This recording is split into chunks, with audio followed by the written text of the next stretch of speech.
Students, today we will discuss the Hermitian operator. What is Hermitian operator? So this is the definition of the Hermitian operator.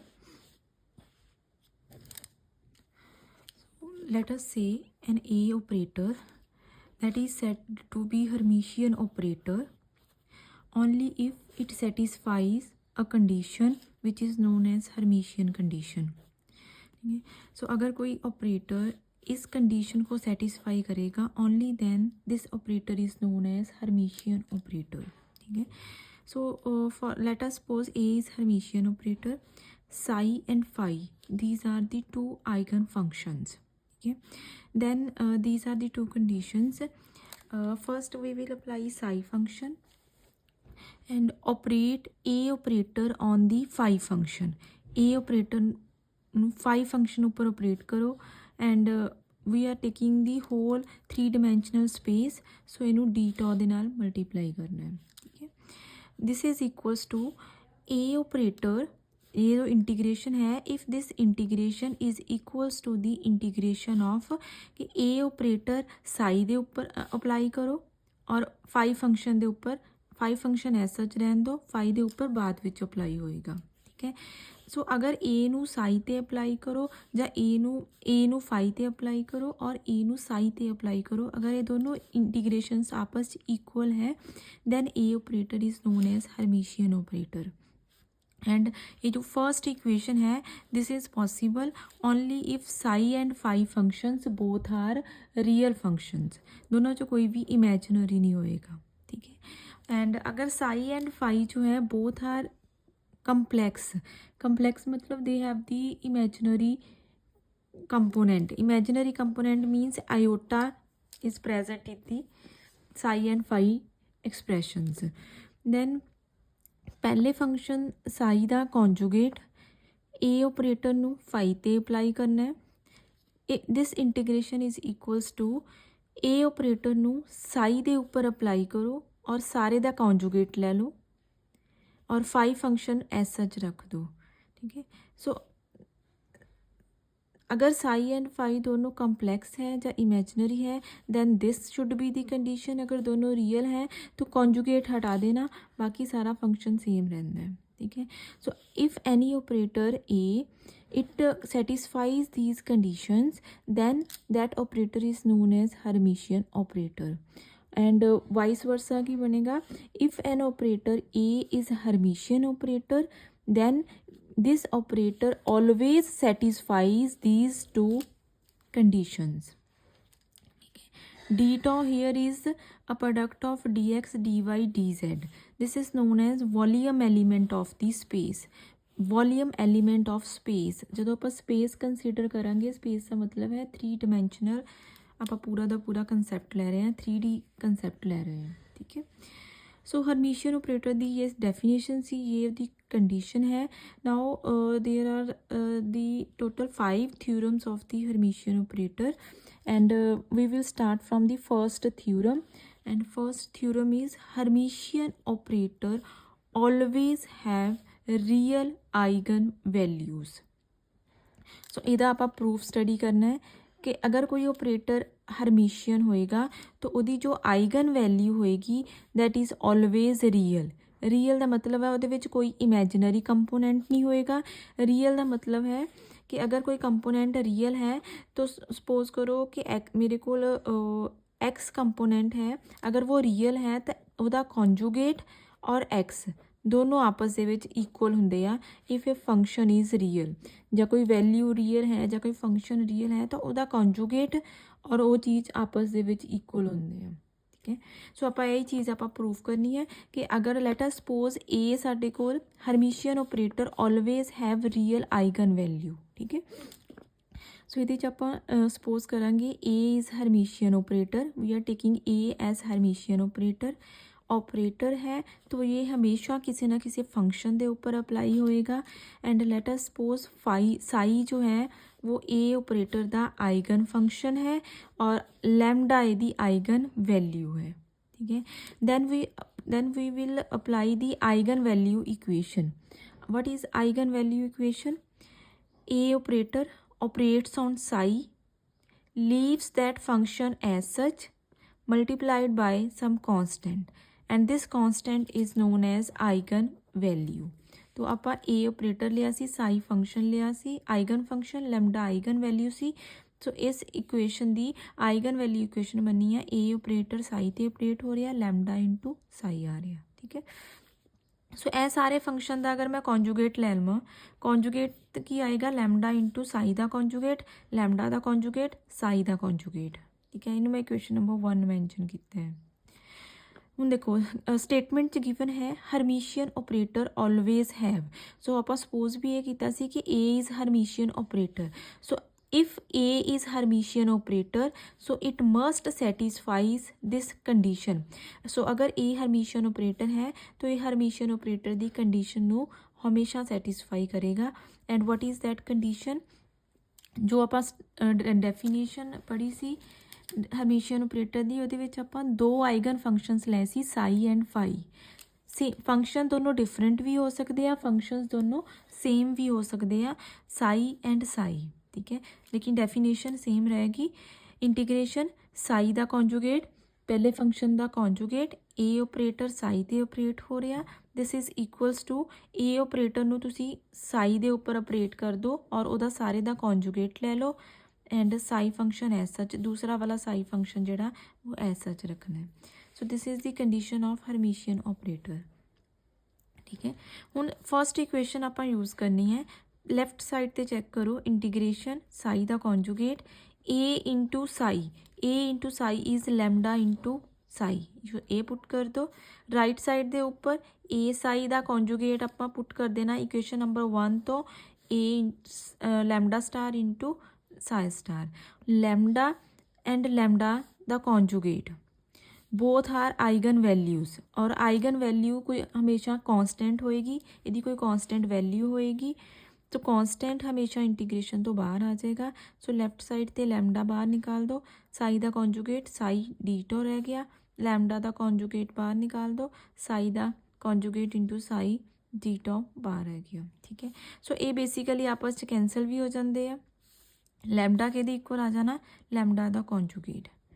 So if there is any value whose conjugate is equals to its normal value that means this value is real, ठीक है।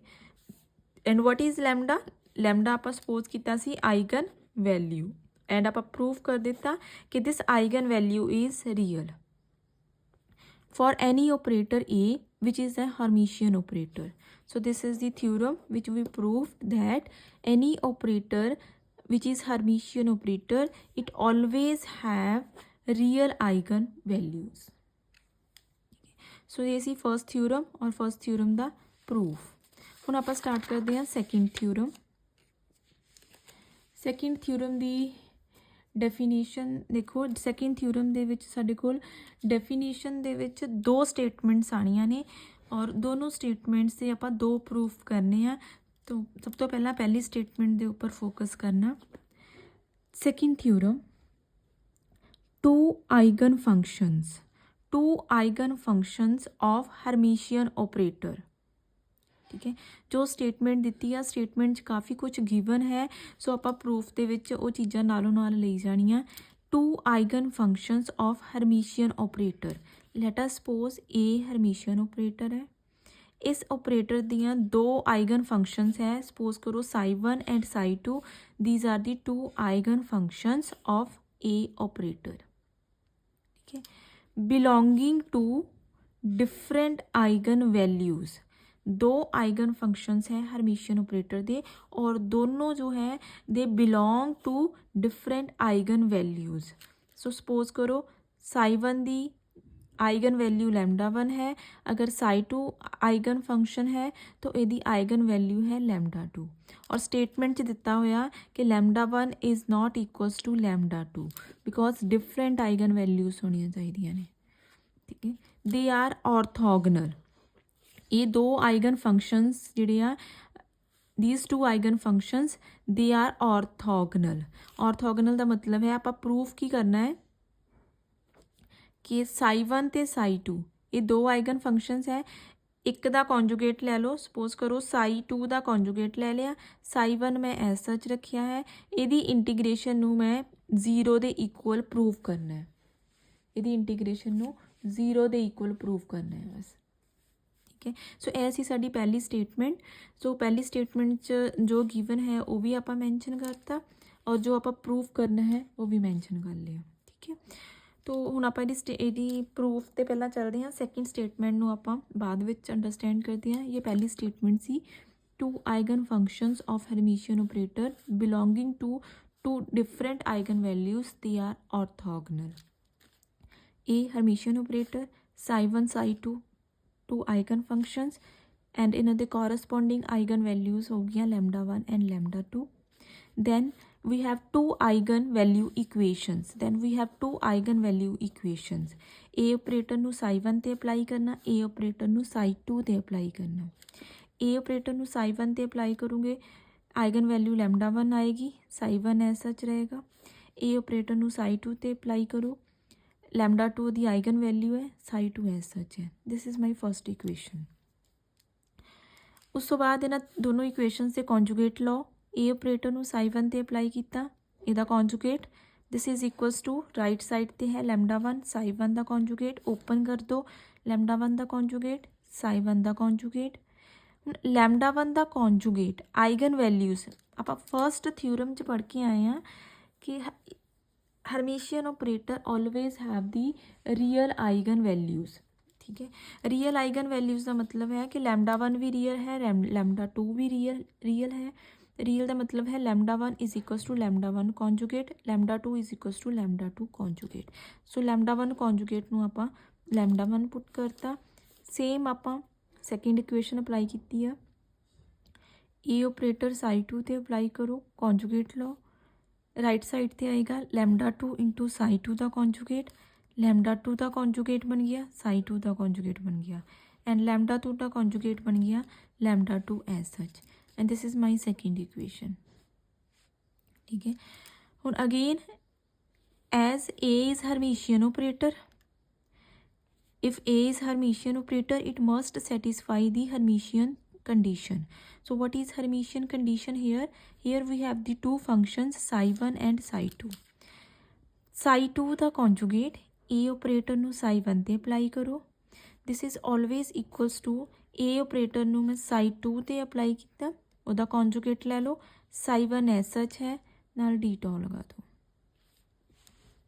ਠੀਕ ਹੈ, ਹੁਣ again left side ਨੂੰ ਦੇਖੋ, left side ਦੇ ਵਿੱਚ A into psi1 ਔਰ ਰਾਈਟ ਸਾਈਡ 'ਚ ਆਏਗਾ A ਇੰਟੂ psi2 ਇਹਦਾ conjugate। First and second equation ਨੂੰ ਧਿਆਨ ਨਾਲ ਦੇਖੋ, A इंटू psi1 ਇਹਨੂੰ ਆਪਾਂ ਪੁੱਟ ਕਰ ਦਿੱਤਾ λ1 into psi1, A into psi2 जो सेकेंड इक्वेशन है, सेकेंड इक्वेशन के अकॉर्डिंग वैल्यू आ जानी है λ2 इंटू psi2 का कॉन्जुगेट। λ1 लैफ्ट साइड चो कॉमन निकाल दो, psi2 का कॉन्जुगेट psi1 आ गया, λ2 लैफ्ट साइड तो कॉमन निकाल दो, राइट साइड तो psi2 का कॉन्जुगेट तो psi1 ऐसा सच रह गया। ਹੁਣ ਇਹ ਸਾਰੀ ਟਰਮ ਨੂੰ ਉਠਾ ਕੇ ਲੈਫਟ ਸਾਈਡ 'ਤੇ ਲੈ ਆਉਂਗੇ ਤਾਂ ਮਾਈਨਸ ਹੋ ਜਾਣੀ। ਠੀਕ ਹੈ, ਤਾਂ ਮਾਈਨਸ ਹੋ ਜਾਣੀ, ਤਾਂ ਇਹ ਵਾਲੀਆਂ ਟਰਮਸ ਜਿਹੜੀਆਂ ਨੇ ਇੰਟੀਗ੍ਰੇਸ਼ਨ ਸੇਮ ਆ, ਇੰਟੀਗ੍ਰੇਸ਼ਨ ਸੇਮ ਹੈ, ਅਤੇ ਇੰਟੀਗ੍ਰੇਸ਼ਨ ਕਾਮਨ ਨਿਕਲ ਜਾਏਗੀ ਇਹਦੇ ਵਿੱਚੋਂ। ਠੀਕ ਹੈ, ਐਂਡ ਸਾਡੇ ਕੋਲ ਬਣ ਜਾਣਾ λ1 minus λ2, this is equals to 0। ठीक है, सो बेसिकली इस इक्वेशन का मतलब है कि product of two functions this is equals to 0। Product कदों 0 होएगा? There are two conditions, either A is 0 और B is 0, only then its product is equals to 0। So ये वाली जो इक्वेशन है it holds good if either this function is 0 और this function is 0।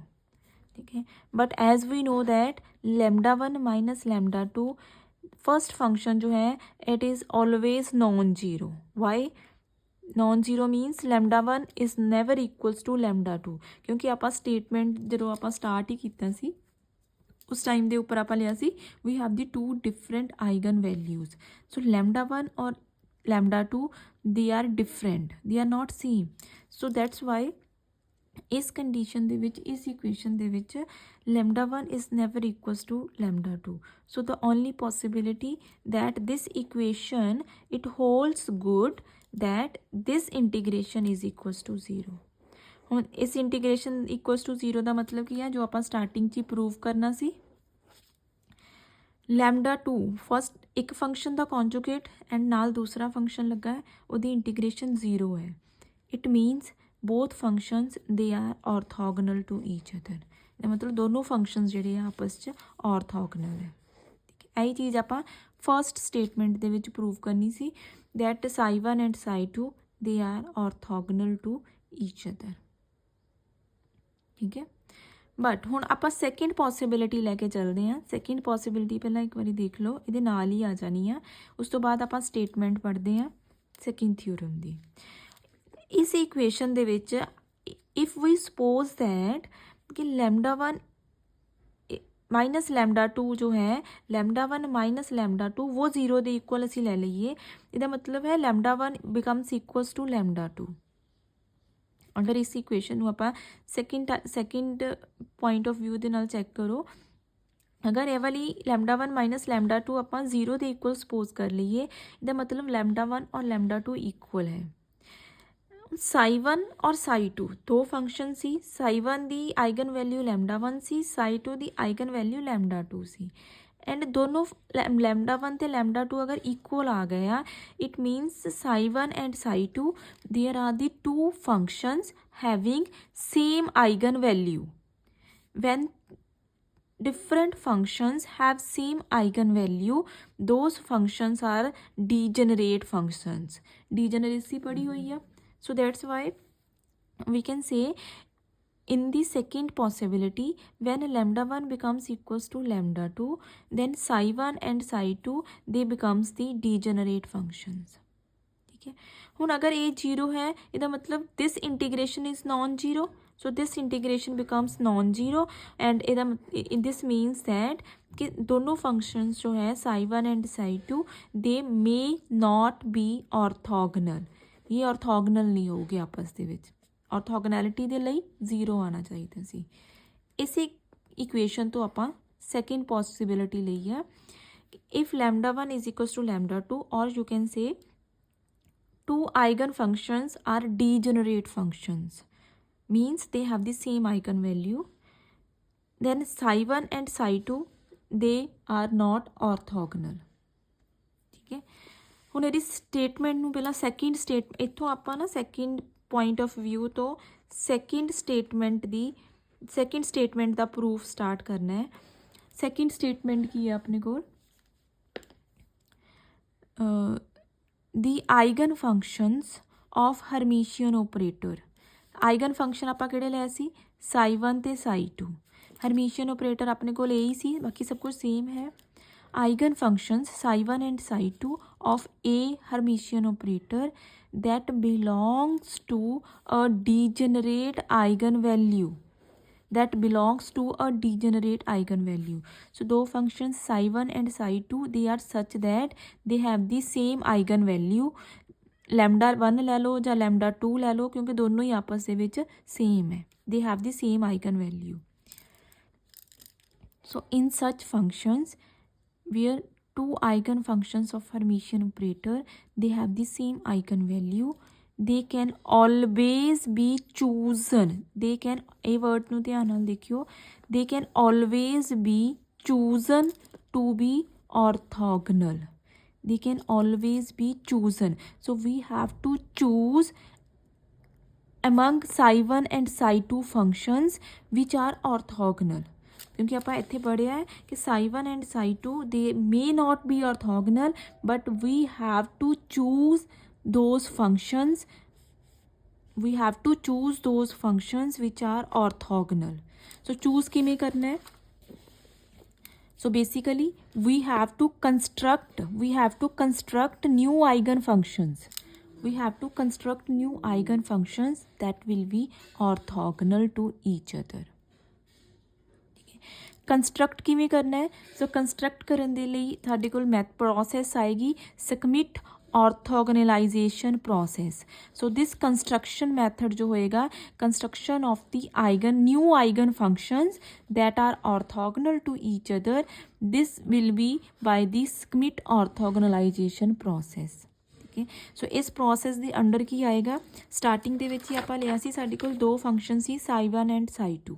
ਠੀਕ ਹੈ, psi1 and psi2, these are the two independent eigen functions which have the same eigen value.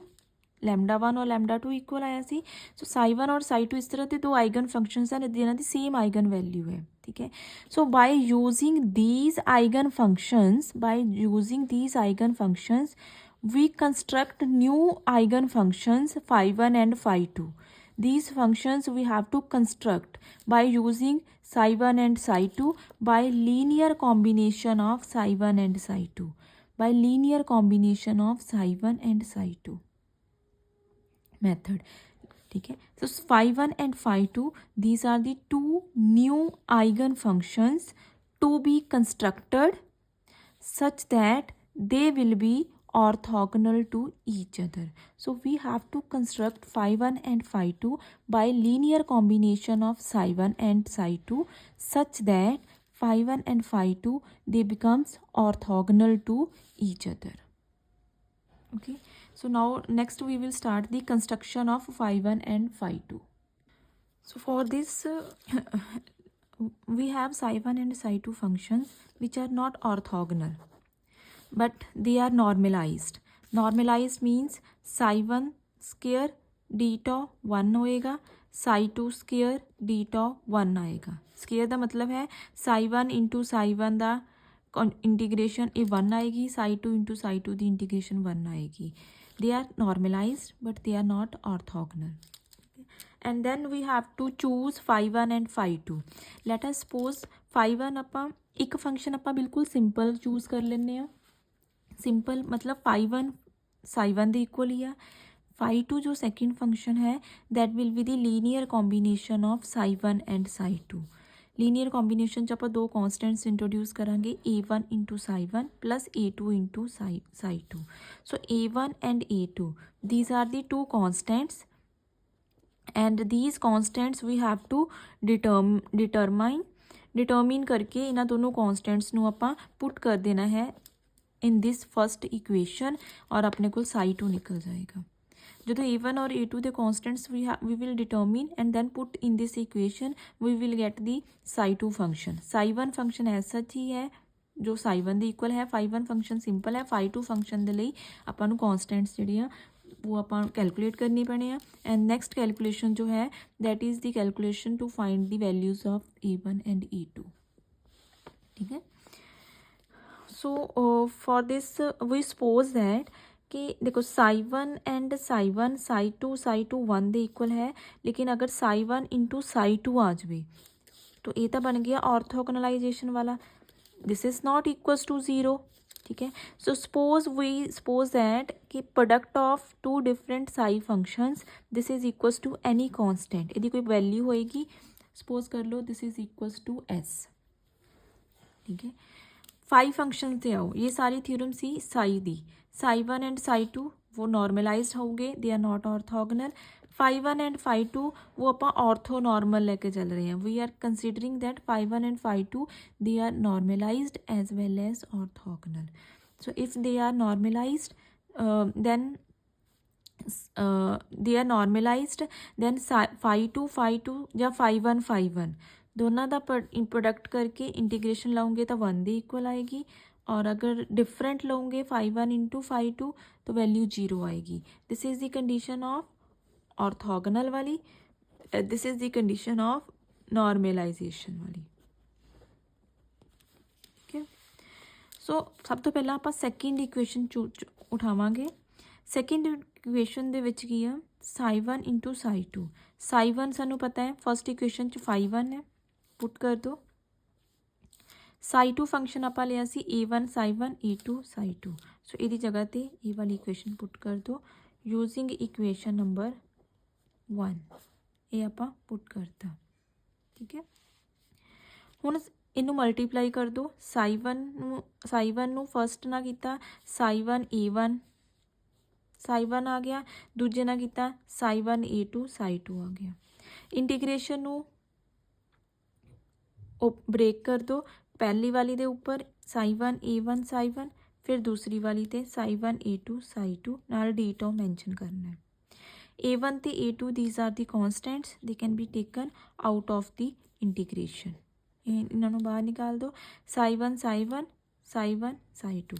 So this Sai 1 into psi 1 ਇਹਦੀ value ਕਿਹਦੇ equal है 1 ਦੇ, क्योंकि ਆਪਾਂ ਇਹਨੂੰ नॉर्मलाइज्ड लैके चल रहे हैं एंड ये ਸਾਡੇ ਕੋਲ सारा 1 ਦੇ इक्वल है। एंड साई 1 इंटू साई 2 ਇਹਨੂੰ ਆਪਾਂ चूज ਕੀਤਾ ਸੀ एनी कॉन्स्टेंट S, सो ਇਹਦੀ जगह ਤੇ S पुट कर दो। सो इक्वेशन बन जानी है A1 into 1 plus A2 into S is equals to 0, A1 plus A2S this is equals to 0। तो A1 के इक्वल आ जाना माइनस A2S दे, माइनस A2S दे। ये देखो A1 आप कैलकुलेट कर लिया, A1 आ गया माइनस A2S के इक्वल। ठीक है, हुण नैक्सट आप उठावांगे सैकेंड इक्वेशन ऑर्थोगोनल तो आप A1 माइनस A2S निकाल लिया। ठीक है, हुण आप थर्ड इक्वेशन उठानी है नॉर्मलाइजेशन वाली, psi 2 into psi 2 d tau is equals to 1। हुण साई 2 के इक्वल है A1 साई 1 A2 साई 2, दोनों नूं जदों आपस फिर मल्टीप्लाई करूँगे तुहाडे कोल बन जाना A1 psi 1 plus A2 Sai 2 इन्हां दा square into d tau this is equals to 1 from using equation number 3। ये बन गया A प्लस B दा square, A plus B square, इनू ओपन कर देना A square plus B square, देखो A1 साई 1 दा square A square plus B square plus 2AB d tau as such है। इंटीग्रेशन नू ब्रेक कर दो हर एक स्टैप पे और कॉन्सटेंट्स बाहर निकाल लो। पहली टर्म च A1 दा स्केयर कॉमन आ गया, साई 1 दा स्केयर बच गया, A2 स्केयर बाहर कट दो, साई 2 स्केयर अंदर रह गया, 2A1 A2 कॉमन निकाल दो, साई 1 साई 2 इंटीग्रेशन च आ गया, this is equals to 1। Psi 1 is normalized, so ਇਹਦੀ इंटीग्रेशन 1 आएगी, साई 2 इज़ नॉर्मलाइज्ड, ਇਹਦੀ इंटीग्रेशन 1 आएगी, एंड ये आप सपोज किया सी एनी कॉन्स्टेंट S। सो ये बन गया साडे कोल A1 square A2 square plus 2A1 A2 into S this is equals to 1। This is my fifth equation. Fourth equation च A1 अपने को आया सी माइनस A2S, सो ए वाली A1 की वैल्यू नू फिफ्थ इक्वेशन च पुट कर दो, A1 नू रिप्लेस कर दो माइनस A2S नाल, इहदा square plus second term S such है 2A1 की जगह पर आ गया माइनस A2S, फिर A2S सच है S नाल एस सच है इक्वल्स टू 1 आ गया। ये बन गया A2 square S square, A2 square S such है minus 2A2 square S square is equals to 1। This first term minus third term ये साढ़े कोल बन जाएगा, ये 1 है ये माइनस 2 है, माइनस 1 रिजल्ट आ गया, minus A2 square S square 1, A2 square नू कॉमन ले लो। ठीक है, फिर A2 स्केयर निकाल दो, ये दूजी साइड जाके डिवाइड हो गया, और स्केयर से इधर A2 की वैल्यू कढ़नी है, ये जाके हो गया स्केयर रूट बन गया 1/2 हो गया, और 1 अपॉन एक्स नू आप लिख सकते हैं एक्स की power -1। So in similar way आप इनू लिख दिता 1 minus S square raise to the power -1/2। So इत्थों साडे कोल A2 की वैल्यू निकल गई, और A1 की वैल्यू कढ़नी है, तो फोर्थ इक्वेशन चेक करो। फोर्थ इक्वेशन A1 के इक्वल आना है माइनस A2 इंटू S, सो यह साडे कोल निकल गई A1 की वैल्यू। ठीक है, so A1 and A2 both constants we will calculated. Now we will finalize the functions φ1 and φ2। φ1 function सानू पता है, φ1 फंक्शन तो साई 1 नहीं है, φ2 फंक्शन आप सपोज किया A1 psi 1 plus A2 into psi 2। ठीक है, सो ये वैल्यू पुट कर दो फाई 2 दे विच a1 कितना है 1 minus S square raise to the power -1/2 into phi 1 a2 दी नहीं ये आना माइनस ये वाला इक्वेशन आनी है माइनस इंटू एस और a2 दे विच आना है 1 minus S square raise to the power -1/2 into psi 2 और इन्होंने दोनों चों 1 माइनस एस स्केयर -1/2 कॉमन निकाल दो अगर तो पहली टर्म च बन जाना minus S into psi 1 plus psi 2 second term चो बचेगा। This is the phi 2 functions and phi 1 function is psi 1 दी इक्वल है। So these are the two functions phi 1 and phi 2 which we constructed using psi 1 and psi 2 functions which are not orthogonal okay? And psi 1 and psi 2 which we constructed, these are orthogonal to each other, or you can say psi 1 and psi 2 functions are such that which we have chosen using the psi 1 and psi 2 functions which are orthogonal to each other. So this process is known as Schmidt orthogonalization process, okay? And in a similar way if we have the twofold degeneracy,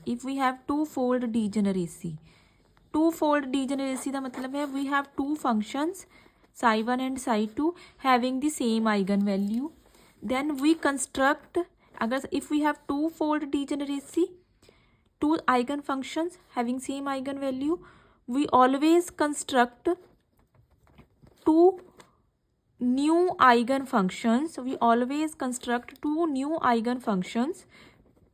which are orthogonal to each other. But if we have n-fold degeneracy means we have n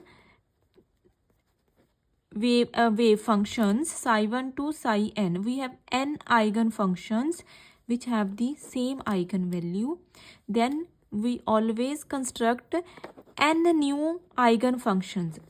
If n-fold degeneracy is there, we can construct n new eigen functions which are orthogonal to each other by using the same method, or you can say by using the Schmidt orthogonalization process. सो जो आप proof किया है वो आप सब तो simplest case लैके किया है by taking two fold degeneracy, it can be extended to n fold degeneracy and we can construct n new eigen functions by the same method.